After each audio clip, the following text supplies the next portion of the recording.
찬양을 받으시고 또 우리의 예배를 받으시는 하나님 앞에 우리 감사로 영광으로 하나님 앞에 한 번 더 영광 드리십시다. 오늘은 주신 말씀 사도행전 16장 25절 말씀을 갖고 어딘가에 있을 그 한 사람을 위하여 라는 제목으로 하나님의 말씀을 전하도록 하겠습니다. 제가 밴쿠버에 처음 왔을 때 제일 어려운 것이 하나가 있었는데 야간 운전하는 일이었어요.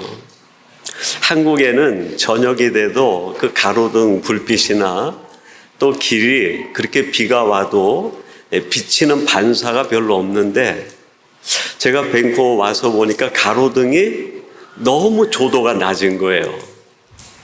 가로등이 있는데도 그냥 상점에 약간 불 켜놓은 것 같은 그런 느낌으로 얼마나 그 침침하든지. 또 밴쿠버는 한 9월 넘어가면 일주일에 한 서너 번 비가 와요.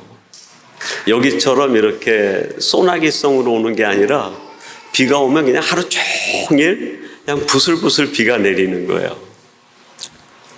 근데 그게 밤에 비가 내려가지고 도로가 이렇게 반사가 되면 차선이 안 보여요.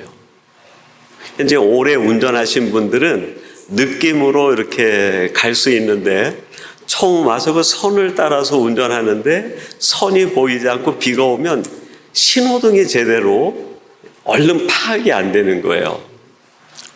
근데 제가 10월 달에 수요 예배를 드리기 위해서 제 옆에는 집사람이 타고 뒤에는 이제 10살 된 아이가 이제 타고 교회를 가는데 저녁 한 6시 반쯤 출발해서 가니까 이미 깜깜해진 거죠. 그렇게 한 5분쯤 가다가 큰 사거리를 만났는데 늘 다니던 길이에요. 그리고 대부분이 비보호 좌회전을 하니까 신호등에 직진 신호가 들어오면 차가 없으면 좌회전하고 직진하든지 그렇게 가는데 가끔 몇 개씩 사거리에는 좌회전 신호가 별도로 있는 거예요. 근데 그게 익숙하지 않은데 거기에 정지 신호에서 차를 딱 세우고 있다가 신호가 바뀌어서 파란불이 들어온 것 같아서 내가 출발을 하고 나가는데 갑자기 상대편에서 좌회전차가 확 들어오는 거예요. 얼마나 놀랐는지 급브레이크를 꽉 밟은 다음에 저 차가 왜 저래? 그러고서는 소리를 지르고 가만히 보니까는 좌회전 신호인 거예요. 좌회전 신호가 파란불로 빡 들어오니까 그게 직진 신호인 줄 알고 출발을 했는데 제가 잘못한 거죠. 근데 상대편 차가 들어오니까 내가 브레이크를 밟으면서 저 차가 왜 저래? 그러고서 있는데 아이가 있다가 아빠 좌회전 신호잖아 그러는 거예요.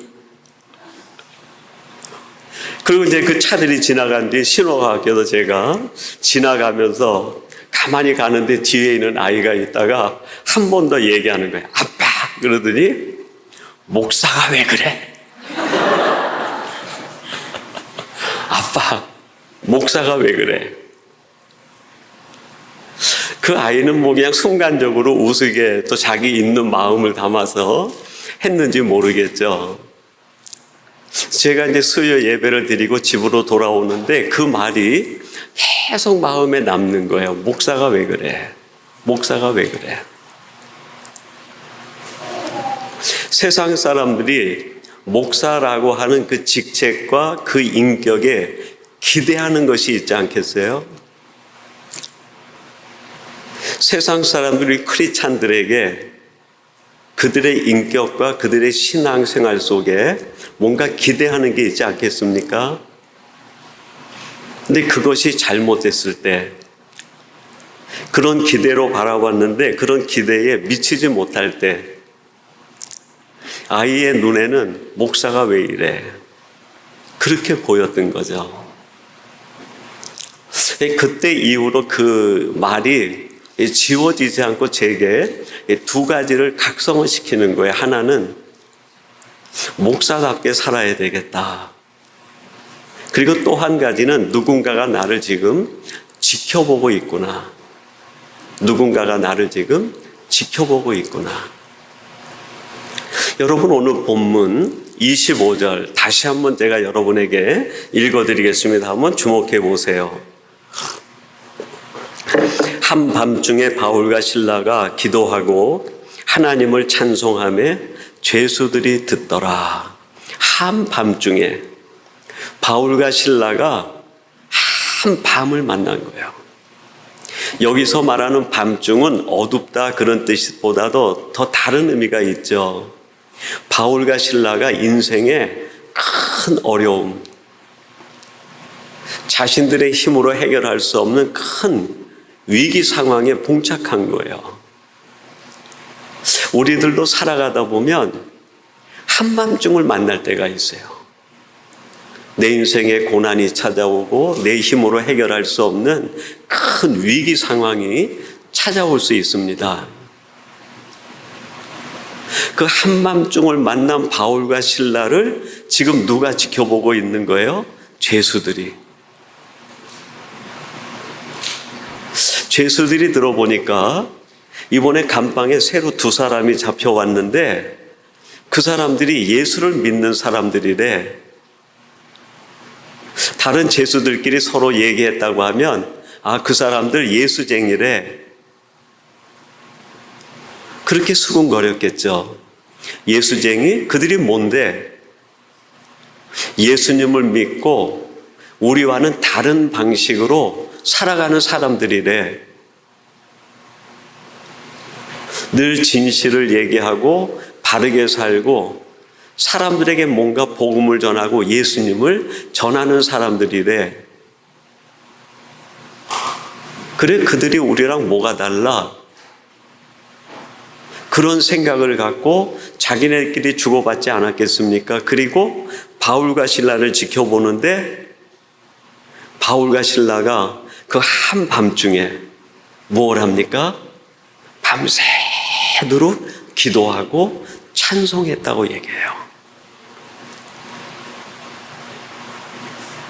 죄수들이 밤새도록 그 위기 상황 속에서 찬송하고 기도하는 그 모습을 보면서 나름 궁금증이 생겨요. 우리랑 다른데? 여러분, 우리 크리스찬들이 세상에 선한 영향력을 끼치려면 우리를 바라보는 그 누군가에게 이런 질문이 생겨야 돼요. 저 사람 우리랑 다른데?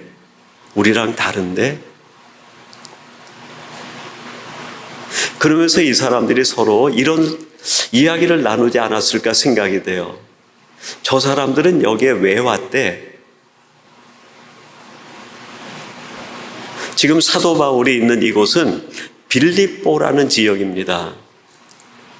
원래 이 지역의 이름은 빌립보가 아니라 이름조차도 없는 지역이었어요. 근데 주전 4세기경에 3세기경에 동서방 세계를 전부 정복했던 알렉산더 대왕의 아버지가 필립 대왕인데 그 필립 대왕이 그 지역을 정복한 다음에 자기 이름을 기념해가지고 빌립보라고 이름을 지은 거예요. 그러니까 빌립 왕의 땅, 빌립 왕의 도시라는 뜻이에요.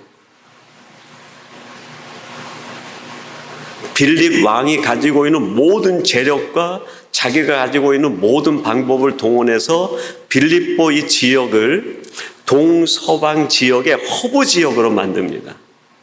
동방과 서방이 연결되는데 중간 허브 지역에 모든 전 세계 물자가 거기 모이고 문화가 교류되는 지역이에요. 신흥 도시 중에서도 꿈의 도시가 되어버린 거예요. 그래서 동방과 서방에 있는 많은 사람들이 빌립보 지역으로 모여들게 됩니다. 거기 가서 자기 꿈을 이루겠다. 기회의 땅이고 성공할 수 있는 땅이라는 거예요. 그래서 많은 사람들이 모여들어서 그 성내에 거주하고 있는 죄수들이 생각하는 거죠. 우리들은 기회를 잡으려고 여기가 기회의 땅이고 뭔가 새로운 성공을 할 수 있는 곳이기 때문에 우리들은 왔는데 저 사람들은 왜 왔대? 혹시 저 사람들도 기회를 잡으려고 성공이 목적이 돼서 온 거 아니야? 라는 궁금증을 갖게 된 거예요. 이제 우리 얘기로 돌아와 보십시다. 여러분, 우리가 지금 이 위니펙에 왜 현재 하고 있을까요? 여러분 한 분 한 분의 각자의 생각이나 여기까지 오시게 된 그 히스토리는 다 다르다고 생각이 됩니다. 그러나 제가 조금 주제 넘게 그냥 뭉뚱그려서 얘기해 본다고 하면 뭔가 기회를 잡으려고, 뭔가 새로운 돌파구를 찾기 위해서 우리도 역시 여기에 거름한 것이 아니겠는가. 그런 생각을 가지고 있는 사람들이 사도 바울과 실라를 보면서 질문합니다. 그들은 여기에 왜 왔대? 바울과 실라가 빌립보에 오게 된 이유가 있어요. 그게 뭘까요? 9절 말씀 제가 봉독해 드립니다. 밤에 환상이 바울에게 보이니 마게도냐 사람 하나가 서서 그에게 청하여 이르되 마게도냐로 건너와서 우리를 도우라 하거늘. 사도 바울이 1차 선교 여행을 끝내고 2차 선교 여행을 계획을 했어요. 2차 선교 여행 계획은 뭐냐면 1차 선교 여행 때 개척한 교회들을 더 견고히 하고 부흥시키고 성장시키기 위한 발판을 만들기 위한 거예요. 그것이 사도행전 15장 41절에 이렇게 말씀이 나옵니다. 수리아와 길리기아로 다니며 교회들을 견고하게 하니라. 바울이 2차 선교 여행의 목적을 가지고 나갔을 때에는 이 빌립보는 생각도 없었어요. 소아시아를 다니면서 1차 선교 여행 때 개척한 교회들을 성장시키고 더 동력화시키고 어떻게 하면 더 사람들을 많이 모을까가 관심이었고 그것 때문에 온 거예요. 근데 우리가 알다시피 하나님이 어떻게 하십니까? 그 길을 자꾸 막아버리시는. 7절에 이렇게 말씀합니다. 무시아 앞에 이르러 비두니아로 가고자 애쓰되 예수의 영이 허락하지 아니하시는지라. 더 이상 사도 바울이 생각했던 2차 선교 여행의 목적대로 소아시아로 다니지 못하게 발을 묶어버리신 거예요. 그리고는 조금 전에 읽어드린 9절 말씀, 마게도냐 환상을 보게 합니다. 마게도냐 사람이 나타나서 내가 어디로 가야 되는지 무엇을 해야 되는지 하나님 앞에 질문하는 바울과 실라에게 환상을 보여준 거예요. 건너와서 우리를 도우라. 건너와서 우리를 도우라. 이 환상을 사도 바울이 목격하고 마음에 새기는 순간에 바울의 마음에 변화가 하나 일어났어요. 그 변화가 뭘까요? 이미 세워진 교회를 더 성장시키고 부흥시키는 것도 하나님 앞에서 값진 일이지만 지금 하나님이 바울에게 기대하시는 하나님의 최고의 관심사가 무엇인지 그걸 알게 된 거예요. 하나님의 최고의 관심사, 그건 뭘까요?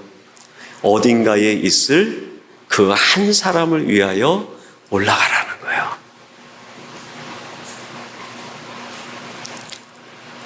제가 우리 위니펙 중앙교회에 여러분의 청빙을 받아서 이 자리로 올 때에 제 마음에 한 가지 기도 제목이 있고 또 하나님 앞에 드렸던 질문들이 있었습니다. 하나님, 제가 여기로 가야 될 이유가 뭡니까? 제 생활의 안정 때문입니까? 그렇다고 하면 오히려 밴쿠버에 있는 게 더 안정되지 않습니까? 제 이름의 명성을 드러내는 것입니까? 이미 내 이름은 우리 교단과 교계에서 이름이 나 있는데 그런 이유라고 하면 제가 여기까지 올 이유가 뭐가 있겠습니까? 그런 중에 하나님께서 제 마음에 주신 한 가지 마음이 있었어요. 그게 뭐냐면 처음 임시당회장으로 와서 여러분과 예배하고 나는 날, 그리고 목회자 여러분과 대화하고 함께 만남의 시간을 가진 뒤에 한 분이 저에게 질문하더라고요. 목사님이 여기에 오실 수 있다고 하면 어떤 방법이 있겠습니까? 근데 제게는 그분의 대화, 그리고 여러분의 그 눈길 속에서 마치 마게도냐의 환상 같은, 건너와서 우리랑 함께 할 수 없겠습니까 하는 그런 마음으로 다가오는 게 느껴졌어요. 하나님이 나를 여기에 필요로 한다고 하면 그것은 더 구체적으로 무엇일까? 광의적으로 본다고 하면 교회 부흥과 위니펙의 어떤 신앙적 변화일 수도 있겠어요. 근데 그것은 제가 할 수 있는 일은 아니고, 그건 하나님이 하실 일이고, 하나님이 원하지 않으면 이룰 수 없는 일이지만, 내가 할 수 있는 일이 있다고 하면 그게 뭘까? 제 마음에 다가온 게 바로 이 설교 제목이었어요. 어딘가에 있을 그 한 사람을 찾아야 되겠다. 사실은 제가 그 삼성교회를 2019년에 사임하고 한국에 가서 우리 총회사나 노회를 개설하려고 준비하고 있을 때 2019년 제가 2달을 안식오를 받고 한국에 가서 대구에 잠깐 머물렀을 때, 대구 영락교에 제가 있을 때 신실하게 신앙생활했던 젊은 부부가 신천지로 가버린 거예요. 제가 얼마나 충격을 받았는지 몰라요. 아니, 어떻게 그 집사 내외가 신천지를 갈 수 있단 말이야. 그 영락교회 장로님 권사님들이 얘기하는데 누구도 안 나오고 누구도 안 나오고 누구도 안 나오고 목사님 어떻게 해요? 그 얘기를 하는데 눈물이 왈칵 쏟아지더라고요. 그러면서 집사람과 함께 들어와서 숙소에서 기도하면서 그런 얘기를 했어요. 한 사람이라도 찾아와야 되는 거 아니야? 누군가는 가서 그 신천지에 빠져든 그 사람, 누군가는 가서 한 사람이라도 데려와야 되는 거 아니야? 그런 얘기를 하며 둘이서 울먹울먹하고 기도하고 난 뒤에 삼성교회에 와서 당회에다가 사임을 선포한 거야. 그리고 그 한 사람을 내가 찾아와야 되겠습니다.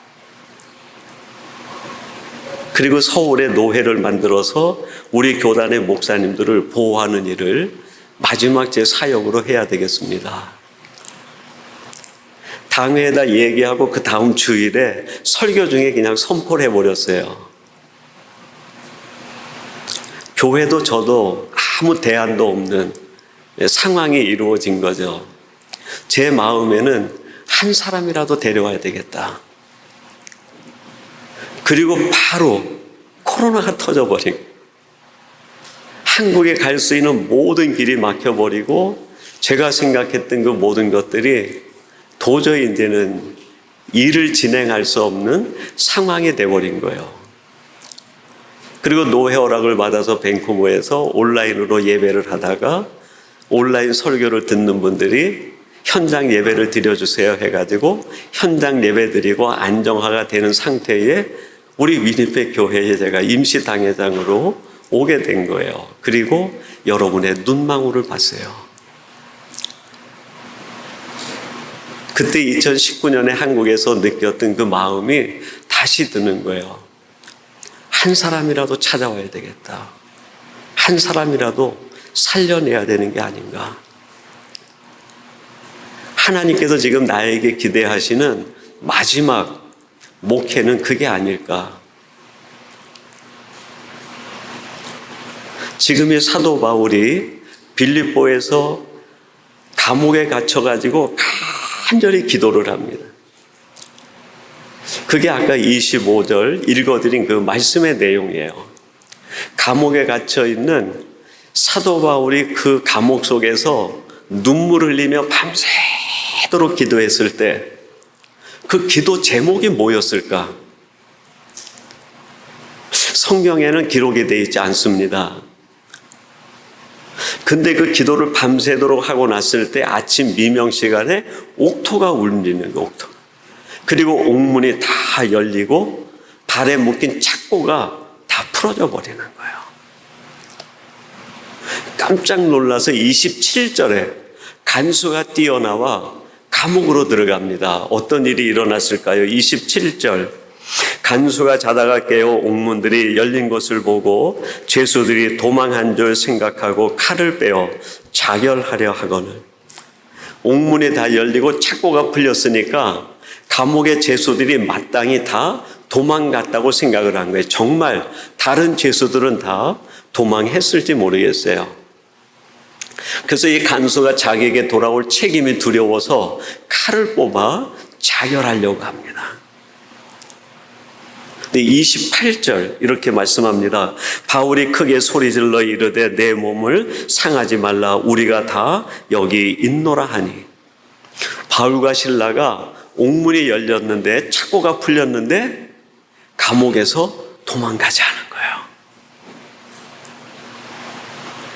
도망가지 않았다는 이 사실이 바울이 무슨 기도를 드렸는지를 힌트를 줍니다. 바울은 감옥에서 감옥문이 열리게 해달라고 기도하지 않은 거예요. 여기서 빨리 벗어나게 해달라고 기도한 게 아니에요. 탈출하게 해달라고 기도한 게 아니에요. 만약에 그런 기도를 드렸다고 하면 옥문이 열리고 착고가 풀리는 순간에 제일 먼저 할렐루야 하면서 누가 뛰어나가야 했을까요? 바울이 뛰어나가야 되는 거예요. 근데 옥문이 열리고 착고가 풀렸는데 뛰어나가지 않는 거예요. 바울이 원하는 기도 응답이 아니었어요. 그러면 바울이 드린 기도는 뭘까? 저는 이렇게 추측을 하고 해석을 해봅니다. 하나님께서 빌립보에서 귀신 들린 여자아이를 고쳐주어 가지고 그게 누명이 되고 오해가 돼서 매를 맞고 감옥에 갇힌 것 얼마나 억울합니까? 근데 바울은 이 모든 것이 다 하나님의 간섭이 없으면 이루어지지 않는다고 믿었어요. 그래서 하나님이 나를 억울한 누명이라도 씌워가지고 감옥에 집어넣었을 때에는 필경 여기에서 하나님이 기대하시는 무언가가 있다고 믿은 거예요. 여러분, 우리들이 믿는 것, 하나님의 섭리를 믿는 거 아닙니까? 하나님께서 지금 나를 여기에 이렇게 현재하게 하셨다고 하면 내가 우연히 있는 게 아니에요. 내가 여기에 우연히 와 있다고 생각하면 신앙적 관점이 아니죠. 물론 선택은 내가 하고 내가 애쓰고 내가 힘써서 여기에 와 있을지 몰라도 그 걸음을 인도하시는 분은 누구시라고요? 하나님이세요. 그럼 하나님이 나를 현재하게 하셨다. 하나님께서 왜 나를 여기에 현재하게 하셨을까? 바울이 묵상한 건 그거였어요. 왜 하나님이 나를 억울한 누명이라도 씌워가지고 여기에 있게 하셨는가? 분명 여기 어딘가에 내가 만나야 될 그 한 사람이 있기 때문이라고 믿은 거예요. 저는 그렇게 믿습니다. 하나님께서 여러분들을 지금 여기에 현재하게 하셨다고 하면 여기서 생존하라는 것이 목적이 아니에요. 하나님이 우리를 여기에 현재하시게 하셨다고 하면 여러분이 반드시 만나야 될 그 어딘가에 한 사람이 있기 때문에 하나님이 지금 여러분들을 여기 있게 하시고 여기에 보내셨다고 저는 그렇게 믿습니다. 마찬가지로 하나님이 나를 여기에 보내셨다고 하면 여기에서 내 이름을 드러내고 내 영광을 취하고 내가 원하는 것을 취하라고 보내셨다고 저는 그렇게 믿지 않아요. 여기에서 내가 만나야 될 어딘가에 울고 있을 한 사람, 그 사람을 만나라고. 그 사람이 누굴까요? 오늘 이 간수가 옥문으로 뛰어와 보니까 옥문이 열리고 도망간 것처럼 보인 거예요. 그래서 칼을 뽑아서 자결하려고 합니다. 칼을 뽑아 자기 스스로 목숨을 해하려고 할 만큼 이 간수는 절박했어요. 절박했어요. 누군가 자기를 조금이라도 도와줄 사람이 있으면 이렇게 하지 않죠. 이제 나는 끝이다. 내 인생은 여기가 마지막이야. 내가 할 수 있는 건 아무것도 없어. 나는 죽어야 돼. 자기 스스로 자기의 목숨을 끊을 만큼 절박한 사람. 저는 그런 사람들이 지금 우리 주변에 어딘가에 있다고 생각해요. 제가 하나님 앞에 기도하고 부르짖는 것은 그겁니다. 하나님, 제가 알지는 못하지만 우리 공동체 주변에 또는 우리 공동체 내에 또 우리가 속해 있는 이 위니펙 속에 자기 스스로 자기의 목숨을 끊을 만큼 내 인생은 끝이야. 길이 없어. 방법이 없어. 나는 내일이 없어. 나는 아무것도 할 수 없어. 지금 절망하고 스스로 자기 인생을 포기하려고 하는 그 한 사람. 그 한 사람을 놓치면 안 돼. 그 한 사람을 놓친다고 하면 하나님이 나를 여기 보내신 의미가 없는 거 아닙니까?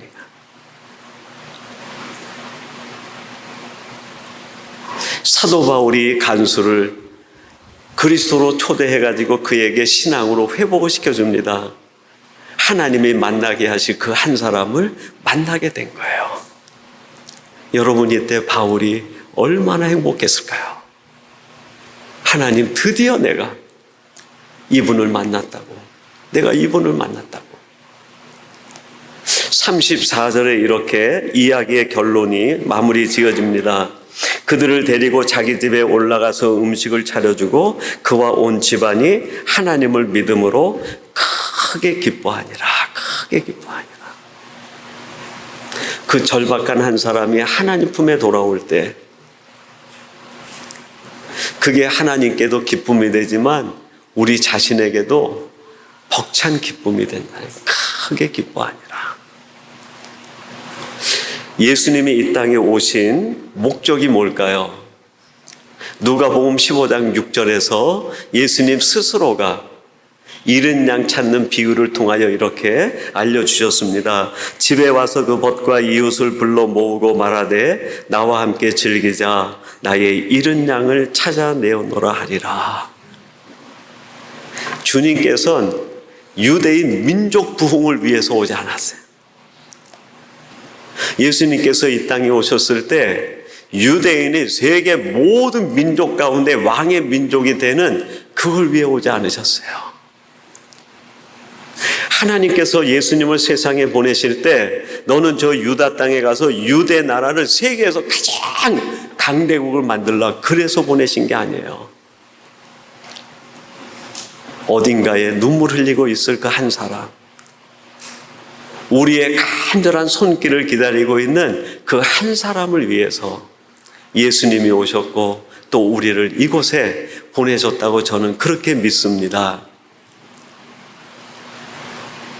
여러분, 하나님이 우리를 그렇게 소중히 여겼기에 하나님이 누구의 손길을 통해서 그 어떤 사람의 손길을 통해서라도 나를 찾아내가지고 나를 이렇게 구원의 반열로 세워주신 거 아닙니까?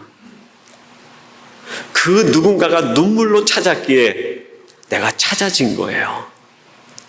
이제는 우리가 찾아야 됩니다. 여러분, 우리들이 기도할 때 더 구체적인 기도가 필요해요. 우리 위니펙 교회의 막연한 부흥, 그건 하나님이 하실 일이에요. 우리 교회의 숫자가 많아지게 해주세요. 그건 하나님이 하실 일이에요. 내가 지금 해야 될 아주 구체적인 내게 사명이 있고 미션이 있고 기도 제목이 있어요. 그게 뭘까요? 하나님, 내가 놓치고 있는 내 주변에 울고 있는 그 한 사람 찾아내게 주시옵소서. 어떠면 그 사람을 찾아내는 일이 내 평생의 일이 될 수도 있습니다. 그러나 그 한 영혼을 찾아서 하나님 앞에 나올 때 잔치가 열리는 거예요. 하늘에서 잔치가 열리고 내 마음에서 잔치가 열리는 거예요. 하나님께서 오늘 주시는 말씀을 통해 다시 한번 우리 인생의 초점을 어디에 두고 살아야 되는지, 우리 인생의 우선순위가 무엇인지를 다시 한번 말씀해 주고 있습니다. 어딘가에 있을 그 한 사람, 그 사람을 위해 살아가신 우리 귀한 우리 중앙교회 성도님들이 되시기를 주님의 이름으로 축원합니다. 우리 같이 기도하겠습니다. 하나님 아버지, 우리